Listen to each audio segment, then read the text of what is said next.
Some people have even called them rebels. This is what all the fuss is about. It's like snow surfing. Sweet. Straight out of backside. But get real.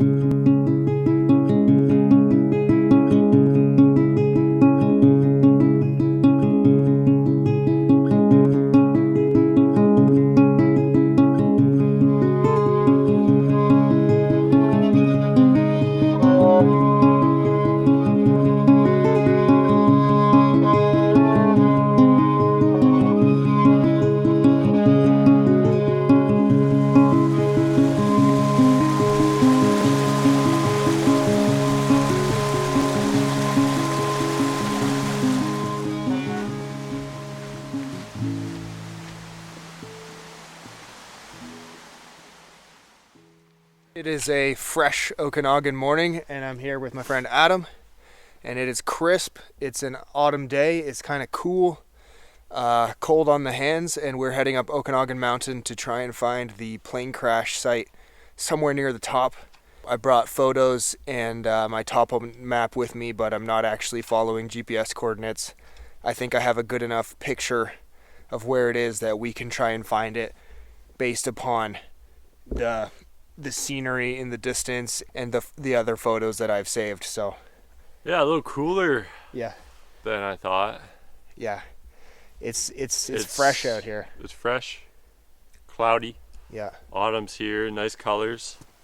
yeah, the Looks colors, good. yellows and reds and oranges are starting to pop, which is nice. Yeah.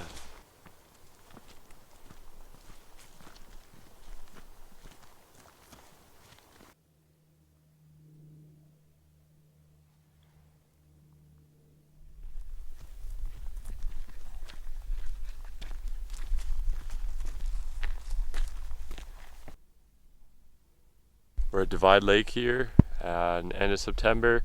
We're seeing some kind of first snow. It's like sleet, and yeah, it's cooler than we thought. We're feeling that winter is here. Winter's coming. Yeah. A little bit surprised to see snow. This is the spot where I think we should leave the road.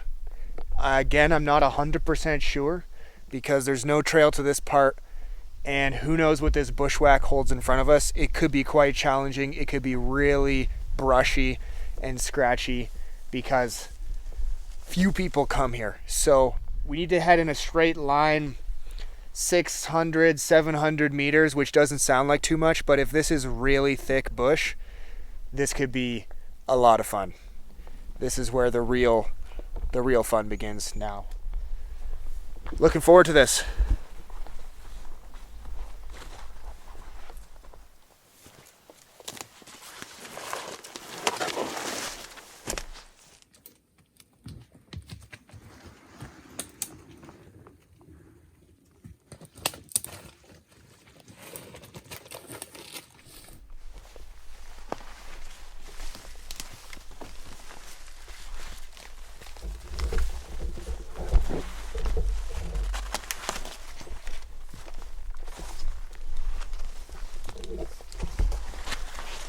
They're always running through the woods like this, trying not to get murdered in a Scandinavian crime film. Manhunter. Yeah. Pretend you're running from the man tracker. Okay, I don't want to drift too far to the left because we need to be going more 90 degrees in a straight line from the road. So we want to straighten up, but I keep being pushed by a log or obstacle to the left.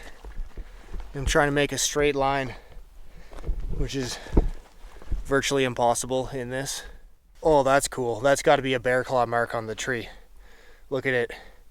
Right into the black bark. What else would make that mark? It's got to be a bear.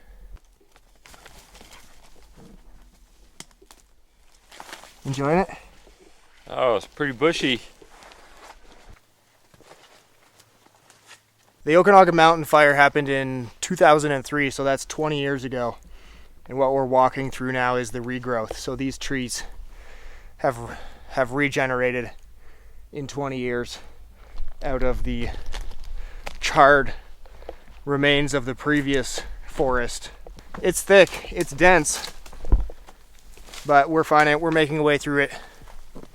In fact, I've bushwhacked worse in the coast mountains, places with really thick devil's club and underbrush.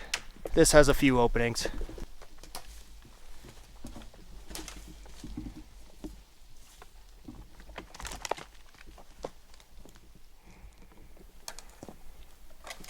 On December 22, 1950, a Douglas C-47 Skytrain, also known as a DC-3 airplane, en route from Vancouver to Penticton, crashed in this location on Okanagan Mountain. The flight was operated by Canadian Pacific Airlines, and there was 15 passengers and 3 crew members on board. According to the Bureau of Aircraft Accidents Archives, the weather conditions were marginal, and the crew started the descent prematurely into Penticton. The aircraft was so low it contacted several trees, then the left wing sheared off. The aircraft rotated to the left, and it hit the ground, cushioned by the snow. Dr. Jones, wake up, please. We there already?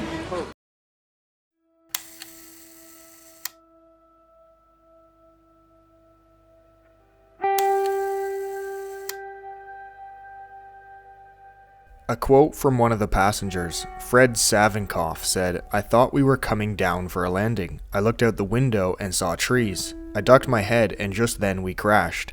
It wasn't a big one. We just seemed to bump and stopped." Another passenger, Dorothy Butler, said that, quote, "Those wearing seatbelts seem to have suffered more bruises than those who weren't," end quote. Unfortunately, not everyone survived. The cockpit took the brunt and sheared off. The pilot, Thomas Quinton Moore, died on impact, and the co-pilot Leo Doucette sustained a broken pelvis, broken leg, and was in shock. Stewardess Lorna Franco and a passenger who was a nurse, Ora Blackmer, tended to Doucette for 36 hours before he succumbed to his injuries. The rescue effort was significant due to deep, wet, and heavy snow. On December 23rd, 2 RCAF search and rescue planes dropped supplies to the survivors. Spelled out in the snow with pine boughs was the word doc, signifying the need for a doctor. An RCAF paratrooper, Sergeant J.W. Jameson, along with 2 others, jumped to the crash site to assist the injured and help them with food, fires, and shelter to weather another cold night on the mountain. It took 46 hours since the plane went down until the first passengers were brought to Penticton. It was noon on Christmas Eve, and 4 hours later, the last of the survivors were rescued. Newspapers then called it the Season of Miracles. It was very fortunate that there weren't more casualties. I noticed that most of the fuselage was not there at the crash site. I don't know if it was removed or by whom, but the historical photos show that it was largely in one piece. No source online could tell me if or when the fuselage was moved, or where it ended up. This must be the other wing, and it still has its shiny metal. It's sort of polished and reflective after all these years. Can you imagine waiting up here for the rescue crew if you're a survivor of the plane crash? The wind would be howling. You'd possibly in the snow, freezing, maybe injured from the impact, and you're just trying to survive. Your goal is to survive so that hopefully someone can find you. And just imagine the rescue crew that would have been coming up here searching for the survivors. That would have been quite the task. And to everyone involved, this would have been a life-changing experience. There is shrapnel and exploded bits and pieces spread all over an area 50 meters by 50 meters. There's a lot of pieces spread around. I saw one wing here behind me and a second wing. There is the landing gear, a wheel landing gear, and an engine nearby, and I see one propeller that's bent and broken off at the end. The fact that this location is covered by snow for a good part of the year is the reason why I came now in the autumn. It's a good time to visit in the autumn actually, because it's not scorching hot, there's no bugs. It would turn a difficult hike into something even more difficult in the heat, in the bugs, with ticks all over you. But the bushwhack was a bit easier now.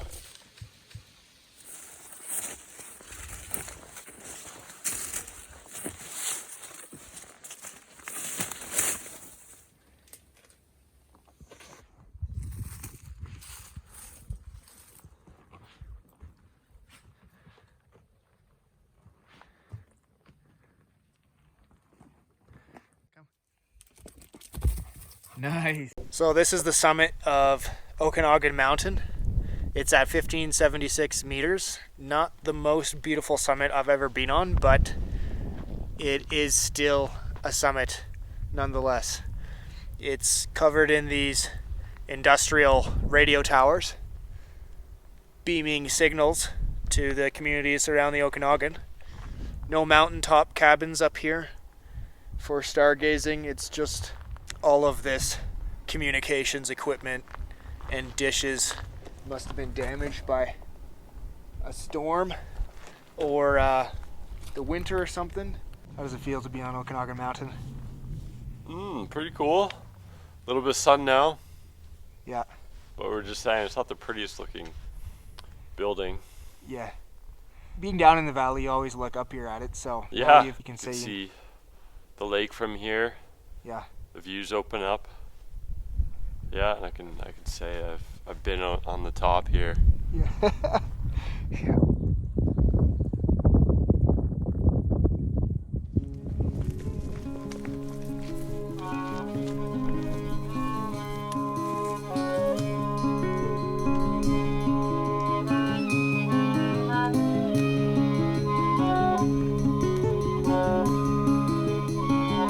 We made it back down from Okanagan Mountain.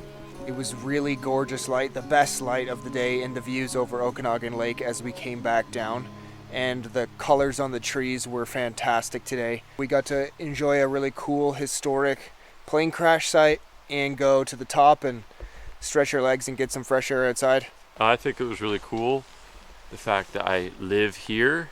I've never been here, and not many people know about it. Yeah. Across the lake is this plane crash, some bushwhacking. You should have seen my expression earlier when that was involved, but no, it wasn't too bad. Bound for Van Tickton from Vancouver.